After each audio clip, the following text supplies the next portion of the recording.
Hello students, I hope आप सभी अच्छे होंगे और अच्छे से अपनी पढ़ाई कर रहे होंगे।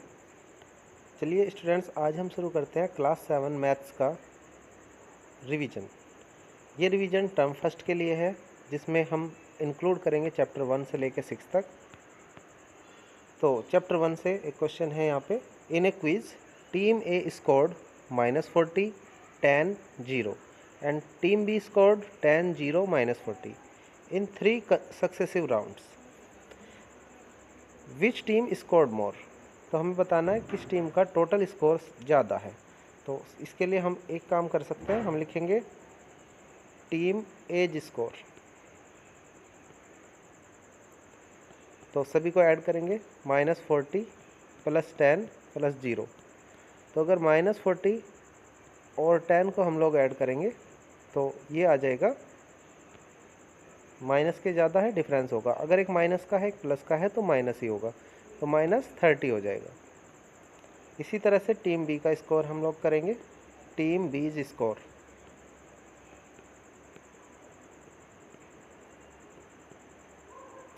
टीम बी का स्कोर होगा 10, सेकेंड राउंड में 0 और थर्ड राउंड में -40। तो सिमिलरली 10 और -40 का सम -30 ही रहेगा। तो स्टूडेंट्स, हम देख पाते हैं यहाँ पे कि दोनों टीम ए का भी स्कोर -30 है और टीम बी का भी स्कोर -30 है। सो जो क्वेश्चन पूछा गया था, विच टीम स्कोर्ड मोर, किस टीम का स्कोर ज़्यादा है? So both team scored equal, both the teams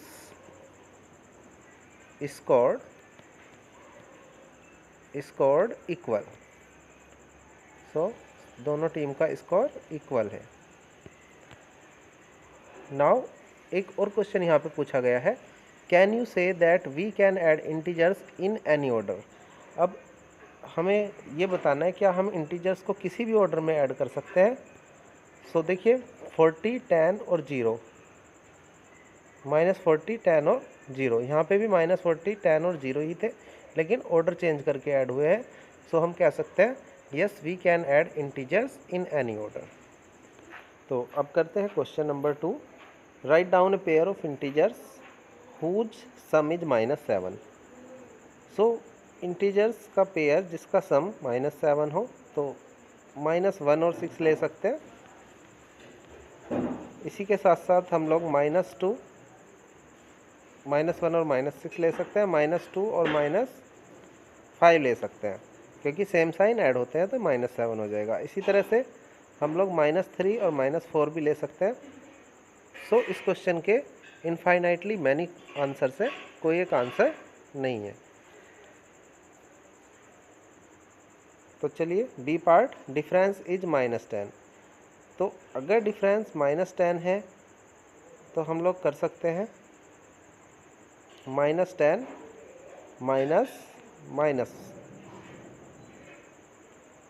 -0 कर सकते हैं, और क्योंकि इनका डिफरेंस -10 होगा। इसी तरह से हम लोग -11 -1 कर सकते हैं, क्योंकि 11 माइनस +1 हो जाएगा, जो इनका डिफरेंस भी -10 ही आएगा। इसी तरह से हम लोग कर सकते हैं डिफरेंस के लिए -9 और -1, इनका डिफरेंस भी, यानी -9 और 1 का डिफरेंस भी 10 ही होगा, वो भी माइनस। तो इस तरह से बी के आंसर्स भी इनफाइनाइटली मैनी है। सी पार्ट रहेगा, सम इज 0। देखिए स्टूडेंट्स, अगर सम 0 है तो जितना निगेटिव आप लें, सपोज 3 निगेटिव लें तो 3 ही पॉजिटिव साथ में ले सकते हैं, तो इनका सम 0 होगा। इसी तरह से अगर आप 2 ले रहे हैं तो उसके साथ साथ आप -2 ले लेंगे, तो इनका सम भी 0 होगा। मीन्स जितना निगेटिव उतना ही पॉजिटिव होना चाहिए। सो क्वेश्चन 2 में हमें सिर्फ यही लिखना है। यहाँ पे हमसे स्टूडेंट्स ध्यान देने वाली बात है, एक ही पेयर पूछा है, तो इसमें से किसी एक पेयर को हम आंसर लिख सकते हैं। चलिए चलते हैं नेक्स्ट क्वेश्चन पे। Question number 3, find each of the following products. हमें प्रोडक्ट्स फाइंड करनी है। तो देखिए स्टूडेंट्स, 3 × -1 3 और -1 की मल्टीप्लाई करनी है और बताना है इसका प्रोडक्ट क्या आएगा। तो माइनस अगर 1 टाइम आ रहा है तो हम लोग माइनस आंसर में लिखेंगे। 3 और 1 की मल्टीप्लाई कर देंगे, 3 1 टाइम 3, सो -3 आंसर रहेगा। इसी तरह से पार्ट बी में हमें -1 और 2 to 5 की मल्टीप्लाई करनी है। सो इसमें भी -1 टाइम आ रहा है, सो आंसर में माइनस आएगा। 1 की मल्टीप्लाई 2 to 5 से करेंगे तो 2 to 5 ही आएगा। अब पार्ट सी में देखिए माइनस और माइनस, 2 टाइम माइनस आ रहा है तो इस आंसर में माइनस नहीं आएगा। सिंपली माइनस माइनस की मल्टीप्लाई पॉजिटिव हो जाएगी और 21 की 30 से मल्टीप्लाई करनी है। तो 21 3 जा 63 और 0, तो 630 इसका आंसर होगा। नेक्स्ट में भी 2 टाइम माइनस है पार्ट नंबर डी में, सो इसमें भी पॉजिटिव आंसर आएगा और 316 की मल्टीप्लाई 1 से करते हैं तो 316 ही आता है। नेक्स्ट ई पार्ट में देखिए स्टूडेंट्स, अगर 0 कहीं भी मल्टीप्लाई में आ जाता है सो उसकी प्रोडक्ट 0 ही होती है। सो इसका आंसर बिना कुछ सोचे आप लोग मीन्स कुछ भी मल्टीप्लाई आपको नहीं करना है, सीधा आप 0 लिख सकते हैं। नेक्स्ट देखिए एफ पार्ट, -2 टाइम है सो आंसर पॉजिटिव होगा। 12 की मल्टीप्लाई आपको 11 से करनी है, तो जब मल्टीप्लाई आप लोग कर लेंगे ये आ जाएगी 132, और अगर इसको 10 से और मल्टीप्लाई करना है तो simply 1320, so 1320 will be the answer for this. Next 9 की देखिए -2 टाइम आ रहा है तो माइनस तो हमें देखना नहीं है क्योंकि पॉजिटिव आंसर आएगा। 9 अब हमें 6 की 3 से मल्टीप्लाई करनी है जो होता है 18, और 18 की 9 से करनी है तो 18 9 जा होता है 162, सो सिंपली इसका आंसर आ जाएगा 162। नेक्स्ट एच पार्ट में -3 टाइम है सो आंसर में माइनस आने वाला है, और 18 की मल्टीप्लाई हम लोग 5 से करेंगे तो 18 5 जा 90, और 90 की 4 से करेंगे सो 360 इसका आंसर होगा, वो भी निगेटिव। निगेटिव क्यों होगा? क्योंकि -3 टाइम आ रहा है, पेयर कंप्लीट नहीं हो रहा है माइनस का। आई पार्ट में -3 टाइम है सो इस बार भी आंसर में माइनस आएगा, और 1 2 जा 2 और 3 4 जा 12, 12 और 2 की जब मल्टीप्लाई करोगे तो 24 आ जाएगा। आपको सीरियली मल्टीप्लाई करते जाना है, 1 2 जा 2, 2 3 जा 6, 6 4 जा 24, इस तरह से। जे पार्ट में देखिए -1 2 3 4, 4 टाइम माइनस आ रहा है तो पॉजिटिव आंसर होगा। 3 6 जा 18, 18 2 जा 36, और 36 1 जा 36, सो पॉजिटिव 36 ही इसका आंसर होगा। सो आई होप आपको ये समझ आया होगा कैसे हमने प्रोडक्ट इसकी फाइंड की है।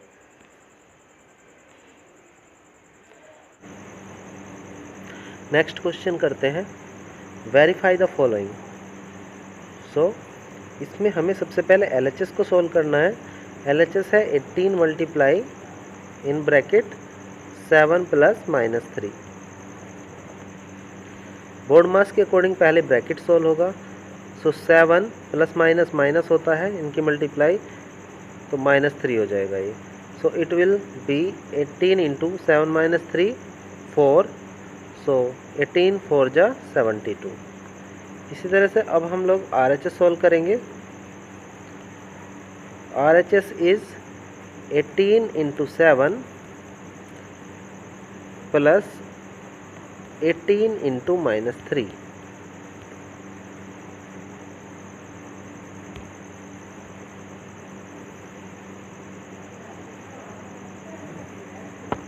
सो 18 और 7 की पहले मल्टीप्लाई करेंगे ब्रैकेट की, तो 18 7 जा 126 प्लस 18 3 जा 54, और निगेटिव 54 आएगा।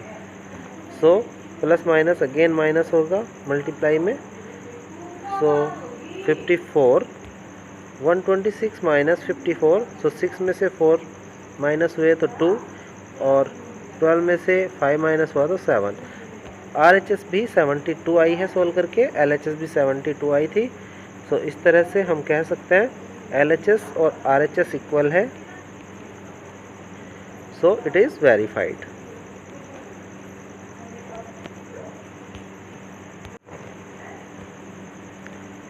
चलिए अब हम करते हैं नेक्स्ट एक्सरसाइज। क्वेश्चन नंबर 1 देखते हैं।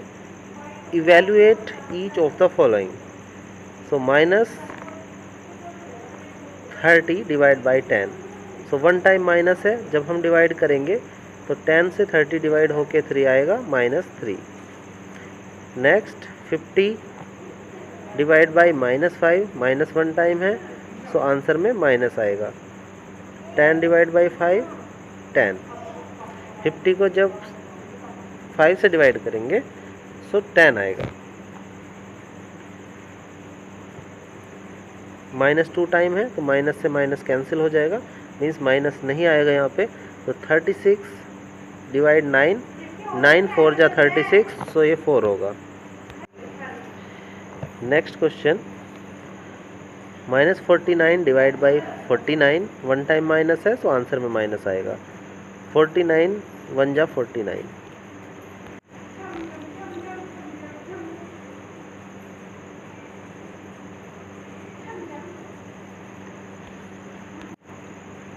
Next question 13 divide by -2 + 1। So पहले ब्रैकेट सॉल्व करेंगे। 13 divide by as it is, -2 और +1 होता है -1। अब 13 को अगर -1 से डिवाइड करेंगे सो -13 आएगा, क्योंकि 1 टाइम माइनस है। Next 0 divide by -12।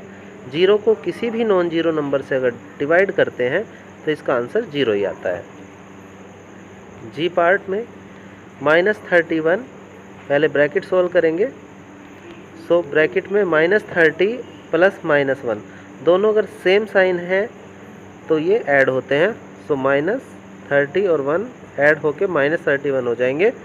और अगर -31 को -31 से डिवाइड करेंगे सो आंसर यहाँ पे 1 आएगा, +1, क्योंकि माइनस दोनों में है। Next H part -36 divide by 12। So bracket पहले सोल्व होगा, इसलिए -36 को जब 12 से डिवाइड करते हैं तो 12 3 जा 36, -3 आएगा। और डिवाइड में 3 भी है, सो -3 को 3 से डिवाइड करेंगे देन -1, सो ये इसका आंसर रहेगा। Next I part -6 + 5।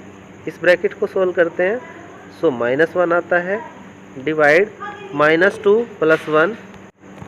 इस ब्रैकेट को सोल्व करते हैं तो -1 आता है। जो वैल्यू ज़्यादा है, निगेटिव वैल्यू ज़्यादा है तो निगेटिव आंसर आएगा, पॉजिटिव वैल्यू ज़्यादा है पॉजिटिव आंसर आएगा। नाउ अगर हम -1 को -1 से डिवाइड करें, बिल्कुल सेम अगर है, सो इसका आंसर 1 आता है। सो इस तरह से आंसर सभी क्वेश्चंस के आ जाते हैं। Next question, question number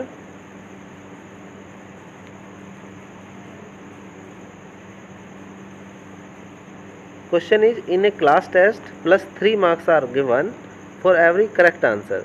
means correct answer के लिए 3 मार्क्स दिए जाते हैं, और -2 marks are given for incorrect answer, और इनकरेक्ट आंसर के लिए 2 मार्क्स कट हो जाते हैं।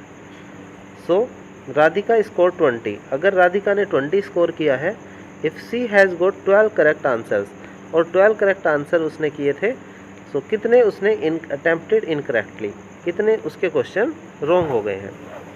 सो इसको हम लोग अब एक्स मेथड से करेंगे, एक लीनियर इक्वेशन बना के सोल्व करेंगे। तो सबसे पहले इसमें हम मान लेते हैं let Radhika attempted x questions incorrectly।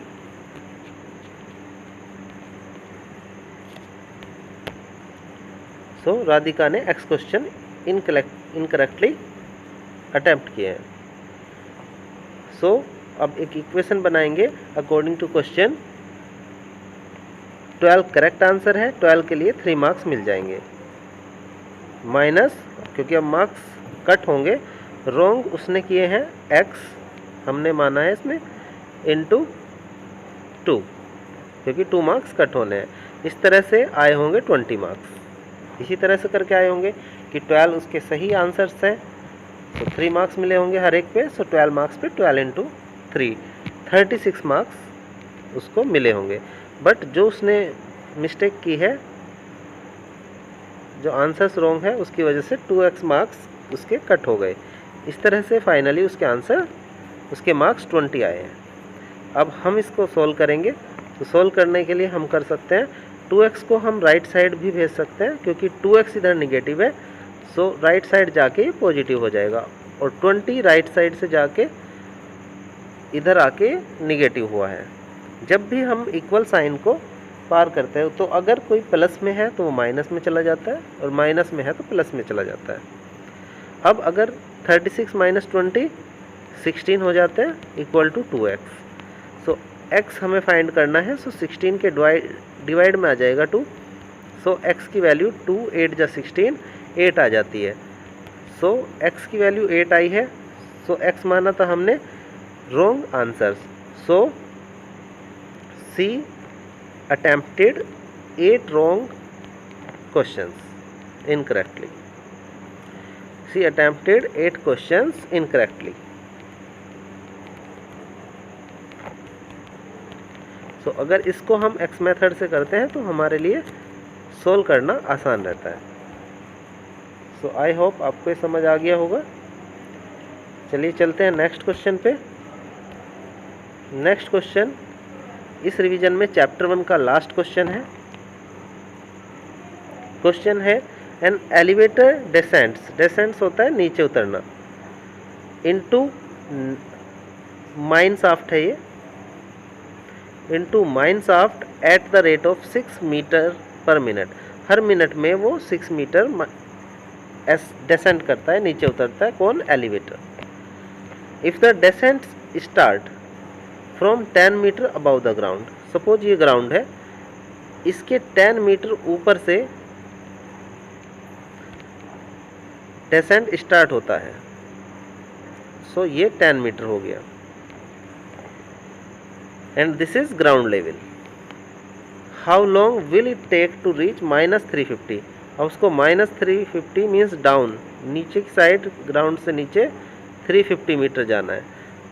सो हम अगर देखें यहाँ पे टोटल डिस्टेंस जो कवर होगी, जो एलिवेटर डेसेंट करेगा, वो 10 मीटर तो ग्राउंड तक आने में लगेगा उसको, प्लस 350 मीटर और लगेगा। सो इस तरह से टोटल 360 मीटर डिस्टेंस उसको कवर करनी पड़ेगी।